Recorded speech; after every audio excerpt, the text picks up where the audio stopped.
Quel serait le point commun entre l'affaire du bar du téléphone, l'assassinat du juge Pierre Michel et l'exécution en pleine rue Saint-Rome, non loin de la place du Capitole à Toulouse, d'un homme surnommé Le Grand? C'est ce que nous allons essayer de vous raconter dans ce premier podcast, La face noire de la Villereuse.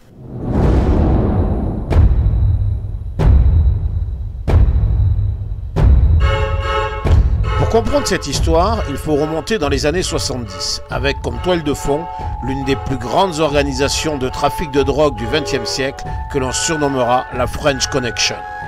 À cette époque, la ville de Marseille est la capitale mondiale du trafic d'héroïne, devenant le premier fournisseur aux États-Unis, inondant tout le marché nord-américain. On s'arrache à prix d'or la poudre blanche de qualité made in Marseille.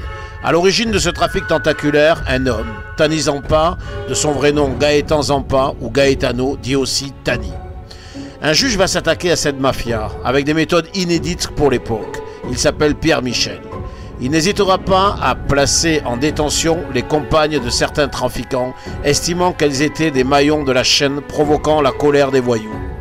Le 3 octobre 1978, dans un bar du quartier du Canet, vers 20h10, des hommes armés de pistolets et de fusils pénètrent dans le bar du téléphone et abattent toutes les personnes présentes. Cette tuerie va faire basculer le juge Michel dans une chasse impitoyable au caïd, quitte à le faire sortir des clous de la justice et lui faire risquer sa peau. Cette nuit, le milieu marseillais a connu son plus effroyable règlement de compte.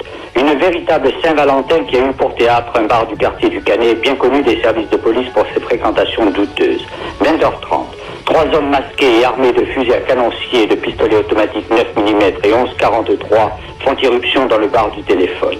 À l'intérieur, 11 personnes. 8 d'entre elles sont attablées, les 3 autres se trouvent au comptoir. Parmi celles-ci, le patron du bar et son épouse. Calmement, les tueurs se dirigent vers leur cible et froidement leur logent derrière la tête les décharges de fusils et de pistolets. La patronne du bar n'a que le temps de fuir par la porte de service. Les tueurs ne s'attardent pas et prennent la fuite dans la nuit balayée par le Mistral. Nous sommes arrivés quelques instants après la tuerie. Un spectacle hallucinant que ce bar jonché de cadavres baignant dans des mares de sang, la face collée sur le carreau, une plaie au bas de la tête. À l'extérieur, une masse de curieux commentant le drame, commentaires entrecoupés de cris et de pleurs des familles des victimes. Malgré son acharnement, la tuerie du bar du téléphone restera impunie, puisque Pierre Michel ne parviendra à inculper personne. Le 21 octobre 1981, il quitte son bureau du palais de justice sur sa moto 125 pour aller déjeuner chez lui. Quelques minutes plus tard, dans la contre-allée devant l'immeuble du Corbusier, 3 balles de 9 mm le touchent dans l'abdomen et 2 dans la tête. Le juge est mort. L'immeuble du Corbusier, dans le 6e arrondissement de Marseille. Il est 13h. En bas, la contre-allée du boulevard Michelet. Un motard coiffé d'un casque blanc s'arrête à un feu rouge. Il est rejoint par une autre moto sur laquelle sont assis 2 jeunes gens. 3 coups de feu retentissent. Le juge d'instruction Pierre Michel est atteint de 3 balles de 11,43, dont 2 à la tête et 1 dans le thorax. La mort est instantanée. Pierre Michel avait 38 ans, marié, père de 2 enfants. Il était juge d'instruction à Marseille depuis 1974 et avait été chargé de nombreux dossiers criminels, parmi lesquels la célèbre affaire de la tuerie du bar du téléphone en 1978.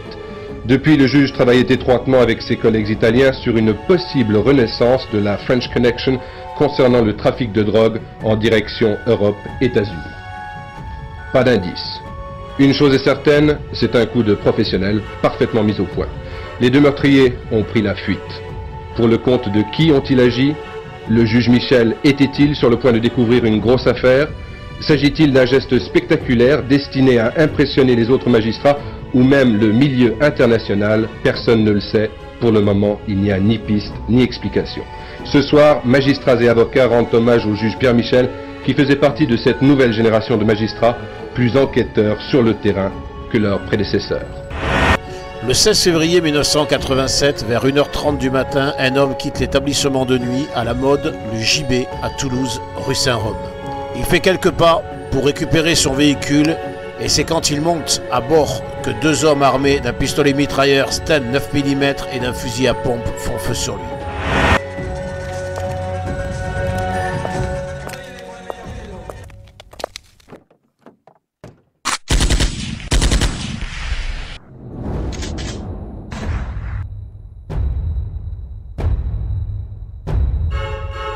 Celui que certains considéraient comme le fils spirituel de Gaëtan Zampa s'affale sur son volant, mort sur le coup. Son nom, Gérard Vigier, 44 ans, dit le Grand.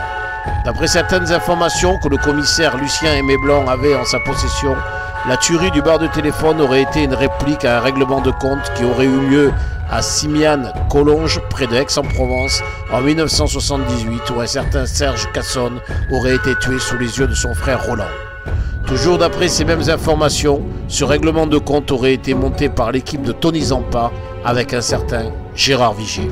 J'ai eu des renseignements, mais je ne sais pas ce qu'ils valent, je ne pourrais pas les affirmer quoi que ce soit là-dessus, mais que la fusillade du bar du téléphone était une réplique à une embuscade qui a eu lieu à Simiane, au cours de laquelle Serge Cassonne, le frère de Roland Cassonne, a été abattu. C'était une embuscade montée par l'équipe de Tony Zampa avec un garçon qui a été flingué à Toulouse, Gérard Vigier. Mais qui était-il vraiment, ce Gérard Vigier?